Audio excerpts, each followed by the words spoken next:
नमस्कार मित्रांनो, सदानंद लाईव्ह चॅनलमध्ये तुमचे मनपूर्वक स्वागत आहे। आज मी तुम्हाला अशा एका विषयाबद्दल सांगणार आहे जो येणाऱ्या काळात आपल्या गावाचे, शेतकऱ्यांचे आणि ग्रामीण तरुणांचे भविष्य बदलू शकतो। आजची परिस्थिती आपण सगळे पाहत आहोत। शहरातील लोकांकडे पैसे आहे पण वेळ नाही। त्यांना प्रत्येक गोष्ट लवकर, निवडक आणि घरपोच हवी आहे। जेवणापासून ते किराण्यापर्यंत, औषधीपासून ते भाजीपाल्यापर्यंत सगळे काही त्यांच्या दारात पोहोचत आहे। आजचा ग्राहक सोय, गुणवत्ता आणि विश्वास यासाठी पैसे मोजायला तयार आहे। गेल्या काही वर्षात विज्ञानाने आणि तंत्रज्ञानाने खूप मोठी प्रगती केली आहे। घरातील जवळजवळ प्रत्येक कामासाठी मशीन उपलब्ध झाली। Washing machine, mixer, food processing, robotic उपकरणे आणि ऑनलाईन सेवा यामुळे माणसाचे जीवन खूप सोपे झाले आहे। पण या प्रगतीसोबत एक वेगळी समस्या निर्माण झाली। माणूस जितका आधुनिक झाला तितकाच तो आरोग्यापासून दूर जाऊ लागला।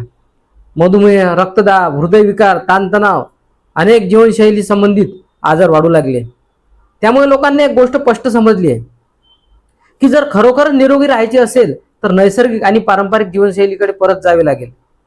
आपल्या आजी आजोबांच्या काळात मोठमोठी हॉस्पिटल नव्हती, जिम नव्हत्या, महागडी औषधी नव्हती, पण त्यांचे आरोग्य मजबूत होते। कारण त्यांच्या थाळीत गावरान अन्न होते, शेतातील ताजी भाजी होती, देशी तूप होते आणि रसायनमुक्त जीवनशैली होती। आज शहरातील लोक पुन्हा त्या गावरान चवीच्या शोधात आहेत। त्यांना सेंद्रिय अन्न हवे आहे, देशी गायचे दूध हवे आहे, घाण्यावर काढलेले तेल हवे आहे, हात सडशीचा तांदूळ हवा आहे, नैसर्गिक मध हवा आहे आणि रसायनमुक्त भाजीपाला हवा आहे। थोडक्यात सांगायचे तर त्यांना आरोग्य हवे आहे आणि त्या आरोग्याचा मार्ग गावाकडून जातोय। एक काळ असा होता की गावातील लोक शहराकडे पाहत होते। मोठे मॉल, मोठे ब्रँड, मोठी दुकाने यांचे आकर्षण होते। पण आता चित्र बदलत आहे। आज शहरातील ग्राहक विचारतो की ही भाजी कुठून आली आहे, तूप कोणी बनवले आहे, मधामध्ये भेसळ तर नाही ना, हे दूध खरोखर देशी गायीचे आहे का? लोकांच्या विचारांमध्ये जो बदल होत आहे तोच भविष्यातील सर्वात मोठा बदल ठरणार आहे। मला असं वाटत आहे की येणाऱ्या काही वर्षात लोक फक्त मॉलमध्ये खरेदी करायला जाणार नाही, ते गावात येतील। कारण त्यांना वस्तू खरेदी करायच्या नाहीत तर अनुभव घ्यायचे आहे। त्यांना शेत पाहायचे आहे, झाडावरून फळ तोडून खायचे आहे, ताजे दूध काढताना पाहायचे आहे, घाण्यावरील तेल तयार होताना पाहायचे आहे। याचा अर्थ खऱ्या अर्थाने गाव अनुभवायचा आहे। आज अनेक लोक हजारो रुपये खर्च करून होम स्टेला जातात, 2 दिवस गावात राहतात, त्यासाठी पैसे द्यायला तयार आहेत। कारण शहरातील लोकांसाठी आज गावाकडची जीवनशैली ही एक मोठी लक्झरी बनत चालली आहे। ही गोष्ट आपल्यासाठी रोजची आहे, तीच गोष्ट त्यांच्यासाठी खास बनली आहे। मित्रांनो, भविष्यात फक्त उत्पादन विकून पैसा मिळणार नाही तर उत्पादनामागची कथा विकून पैसा मिळणार आहे। जर तुम्ही ग्राहकाला सांगितले की हे तूप आमच्या देशी गायीचे आहे, हा मध आमच्या डोंगरातील जंगलातून आला आहे, ही हळद आमच्या शेतात सेंद्रिय पद्धतीने पिकवली आहे, तर तो ग्राहक तुमच्यासाठी त्यासाठी जास्त पैसे द्यायला तयार असतो। कारण तो वस्तू विकत घेत नाही तर विश्वास विकत घेत असतो। आता प्रश्न असा आहे की या बदलाचा फायदा कोण घेणार, मोठ्या कंपन्या की आपण? माझ्या मते याचा सर्वात मोठा फायदा गावातील तरुणांना घ्यायला हवा। कारण खरी ताकद आपल्याकडे आहे। आपल्याकडे जमीन आहे, शेती आहे, पारंपरिक ज्ञान आहे आणि सर्वात महत्त्वाचे म्हणजे आपल्याकडे गावरानपणा आहे। आज अनेक कंपन्या ऑर्गॅनिक आणि नॅचरल नावाखाली हजारो कोटी रुपयाचा व्यवसाय करत आहे।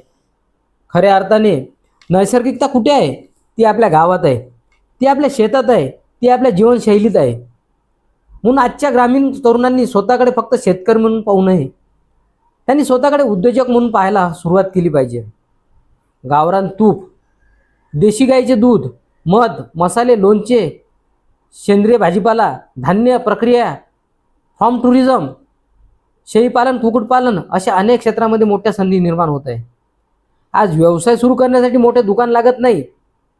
तुमच्या हातातील मोबाईलच तुमचे दुकान बनू शकतो।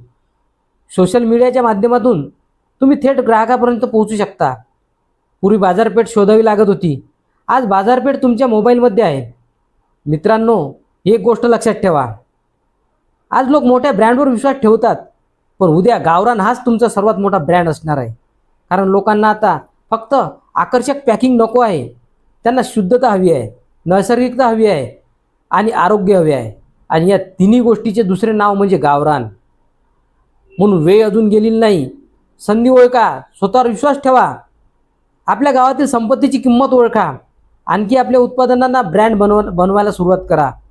कारण मला विश्वास आहे की येणाऱ्या काळात लोक मॉलमध्ये रांगा लावणार नाहीत, तर गावात येऊन गावरान वस्तू खरेदी करण्यासाठी रांगा लावतील. आणि त्या दिवशी गावातील तरुण शेतकरी फक्त शेतकरी नसेल, तो यशस्वी उद्योजक होईल. मित्रांनो, गावरान हा ब्रँड खरोखरच आमच्या शेतकरी मित्रांचा आणि शेतकरी तरुणांचा, बचत गटातील महिलांचा आहे. त्यांनी या गावरान ब्रँडला एक नवे स्वरूप द्यायला हवे. आणि हा व्हिडिओ तुम्हाला आवडला असेल आणि पुढील मार्गदर्शनासाठी जर तुम्हाला काही माहिती लागत असेल, तर तुम्ही या यूट्यूब चॅनलला सबस्क्राईब करा, लाईक करा आणि नक्कीच शेअर करा. धन्यवाद. जय हिंद.